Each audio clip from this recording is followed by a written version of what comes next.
وَلَقَدْ يَسَّرْنَا الْقُرْآنَ لِلذِّكْرِ فَهَلْ مِن مُّدَّكِرٍ۔ الحمدللہ وَكَفَى وَسَلَامٌ عَلَى عِبَادِهِ الَّذِينَ اصْطَفَى أَمَّا بَعْدُ فَأَعُوذُ بِاللَّهِ مِنَ الشَّيْطَانِ الرَّجِيمِ بسم اللہ الرحمن الرحیم وَاتَّخَذُوا مِن دُونِهِ آلِهَةً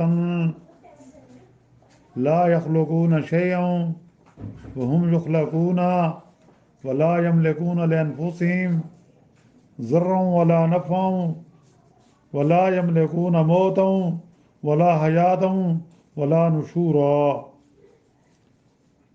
اور ان مشرکین نے اللہ کو چھوڑ کر اور ایسے معبود بنا لیے ہیں جو کسی چیز کے خالق نہیں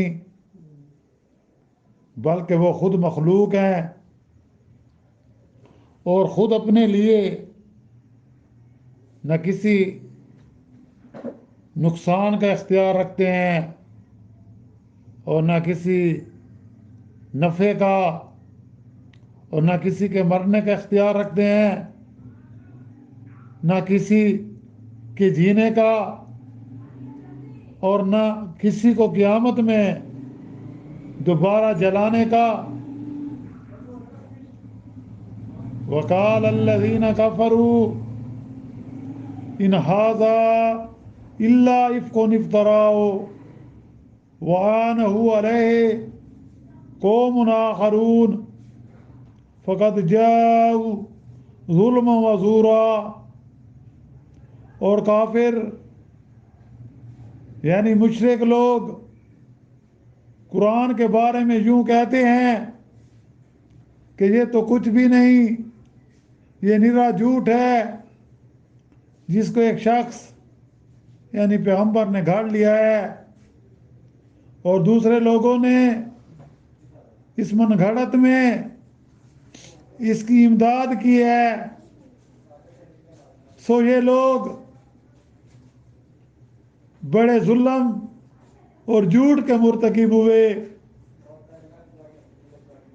وَقَالُوا أَسَاطِيرُ الْأَوَّلِينَ اقتتبها فهي تملى عليه بكرة وأصيلا۔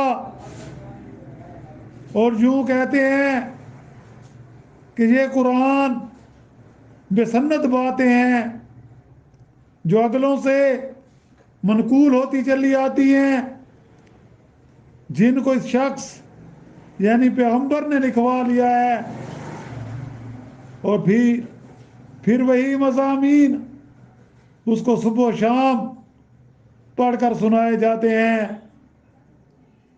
قُلْ أَنزَلَهُ الَّذِي يَعْلَمُ السِّرَّ فِي السَّمَاوَاتِ وَالْأَرْضِ إِنَّهُ كَانَ غَفُورًا رَحِيمًا۔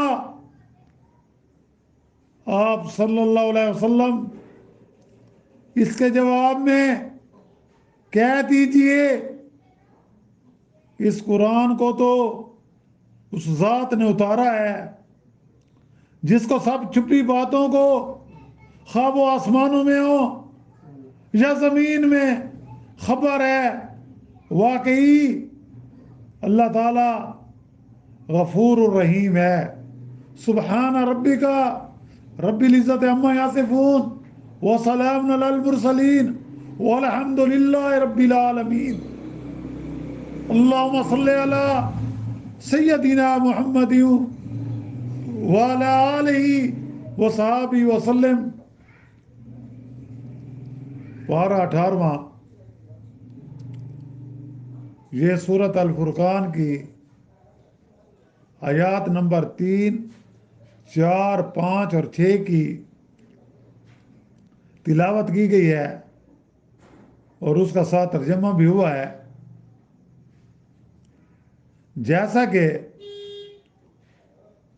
گزشتہ درس میں سورت کی ابتدا مضمون توحید سے اس طرح بھی تھی کہ ہمارے سارے کمالات اور خوبیوں کا منبع اور مرکز وہ ذات پاک ہے جس نے حق و باطل کی تمیز کے لیے قرآن کریم نازل کیا، یعنی تبارک الذی نزل الفرقان علی عبدہ. اور پھر اس کو انسانوں تک پہنچانے اور اچھی طرح سمجھانے کے لیے اپنے ایک برگزیدہ رسول یعنی حضرت محمد صلی اللہ علیہ وسلم کا انتخاب فرمایا، تاکہ انسانوں کو معلوم ہو جائے کہ آسمان اور زمین کا حاکم مطلق، خالق، اکیلا مالک اللہ تبارک و تعالی ہے، جس کی نہ کوئی اولاد ہے، نہ کوئی اس کی حکومت میں، اس کی سلطنت میں اس کا ساتھی اور شریک اور مددگار ہے. وہ واحد ہے، وہ یکتا ہے، وہ کائنات، اس کا ذرہ ذرہ جو کچھ بھی کائنات میں ہے سب کچھ اسی ذات نے بنایا ہے. ہر چیز کو اس کو مناسب سامان زندگی اور سازگار قوت عطا فرمائی ہیں، اور ہر چیز کو ایک خاص انداز میں رکھا ہے کہ اس سے وہی خواص اور افعال ظاہر ہوتے ہیں جن کے لیے وہ چیز پیدا کی گئی. غرض ہر چیز کو ایسا جانچ اور ناپ تول کر پیدا فرمایا کہ اس کی فطری موزونیت کے لحاظ سے ذرا کمی پیشی نہیں چھوڑی. اب آگے ان آیات میں پہلے مشرکین کی جہالت اور مذمت بیان فرمائی گئی کہ کس قدر ظلم، تعجب اور حیرت کا مقام ہے کہ ایک ایسے خالق، ایک ایسے مالک، ایک ایسے قادر مطلق اور ایک ایسے مختار کل اور ایسے حکیم زبردست ہستی کو کافی نہ سمجھ کر مشرکین نے دوسرے معبود اور حاکم تجویز کر لیے ہیں،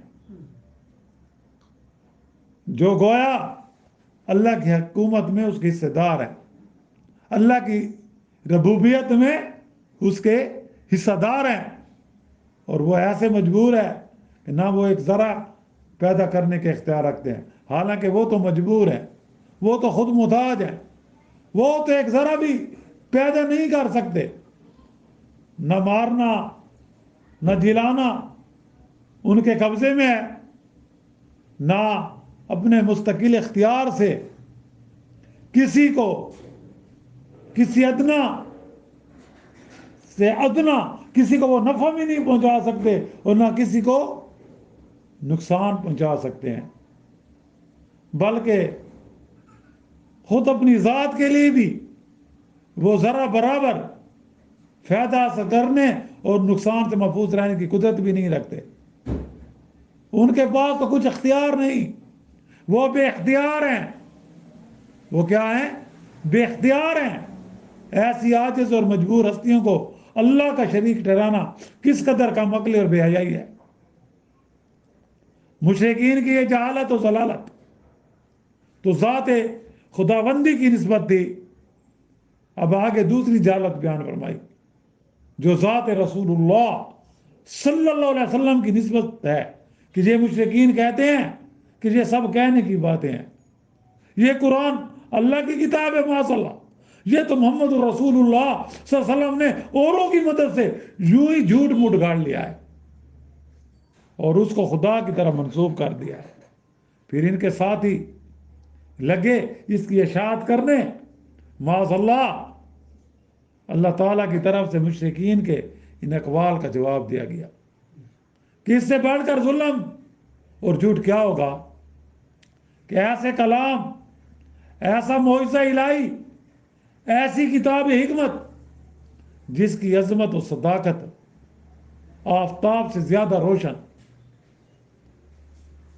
روشن ہے، کیا اہل کتاب یا غیروں کی مدد سے ایسا کلام بنایا جا سکتا ہے جس کے مقابلے سے تمام دنیا کے فصیح و بلیغ بلکہ جن و انس ہمیشہ کے لیے عاجز ہے اور عاجز رہیں گے.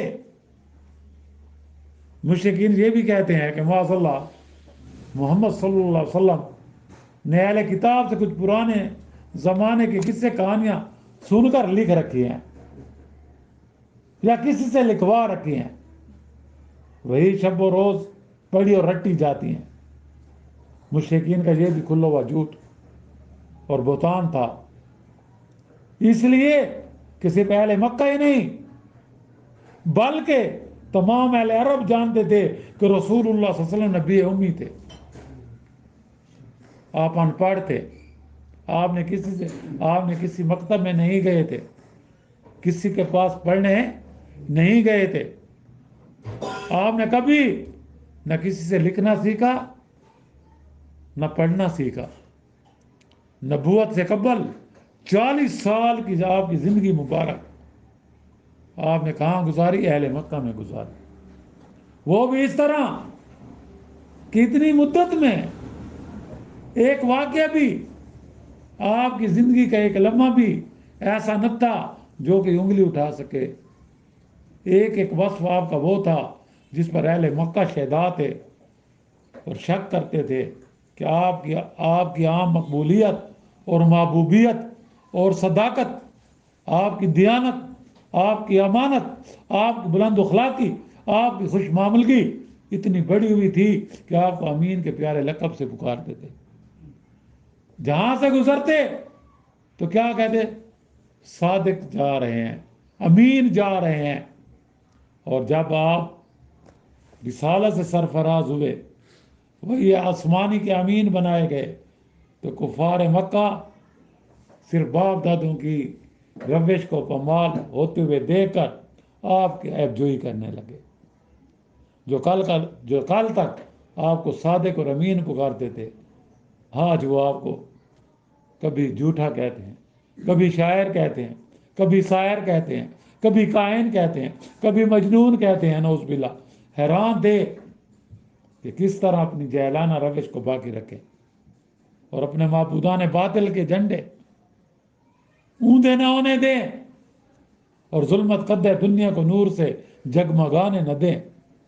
مشرکین کے اس بہتان بندی کے جواب میں حضرت صلی اللہ علیہ وسلم کو ہدایت فرمائی گئی کہ آپ ان کو جواب میں کہہ دیجئے کہ اس قرآن کو تو اس ذات پاک نے اتارا ہے، اس ہستی نے اتارا ہے جس کو سب پوشیدہ اور چھپی ہوئی باتیں، خواہ وہ آسمان میں ہو، خواہ وہ زمین میں ہو، خواہ وہ سمندر کے اندر ہو، وہ اس سے چھپی ہوئی نہیں، ان سب باتوں کی خبر ہے۔ کیوں کہ انہ علیم بذات الصدور، کہ بے شک وہ ذات سینوں کا بھید جاننے والی ہے۔ جس کے ہاتھ ہے علمی سے، جس کے ہاتھ ہے علمی سے، زمین و آسمان کوئی چیز غیر نہیں۔ اس کلام کی معجزانہ فصاحت و بلاغت، علوم معارف، اخبار غیبیہ، احکام و قوانین صاف ظاہر کرتے ہیں کہ یہ کسی محدود علم والے یا جماعت کا کلام نہیں۔ اس کے بعد حق تعالیٰ اپنی شان غفاریت اور شان رحیمی کو بیان فرماتے ہیں کہ مقتضا تو ایسے کفریات کا یہ تھا کہ ان کو فوراً سزا دی جائے، لیکن چونکہ واقعی اللہ تعالیٰ غفور الرحیم ہے، اس لیے فوراً سزا نہیں دیتے تاکہ بعد بھی اس کی ذات سے مایوس نہ ہو اور کچھ بھی کیا ہو یا کہا ہو اب بھی اس کی طرف جھک جائیں، توبہ کر لیں، اپنے کیے پر پچھتائیں، اپنے کیے پر نادم ہوں اور اس کی مغفرت طلب کریں، قربان جائیے اس کی شان رحیمی کے کہ ایسے سرکش اور دشمنان خدا اور رسول، ایسے بہتان باز اور اس قدر ایذائیں دینے والے لوگوں کو بھی حق تعالیٰ اپنی عام رحمت کی دعوت دیتے ہیں اور اپنے کرم کی طرف انہیں بلواتے ہیں کہ انہ کان غفور الرحیمہ، کہ واقعی اللہ تعالیٰ غفور اور رحیم ہے۔ مزید کفار کے جو اعتراضات ہیں انشاءاللہ ان کا اگلے آیاتوں میں، اگلے دروس میں ذکر ہوگا۔ اللہ تعالیٰ ہمیں قرآن مجید کو سمجھنے اور اس پر عمل کرنے کی توفیق عطا فرمائے اور سب مسلمانوں کا خاتمہ ایمان پر فرمائے. وآخر دعوانا ان الحمد للہ رب العالمین.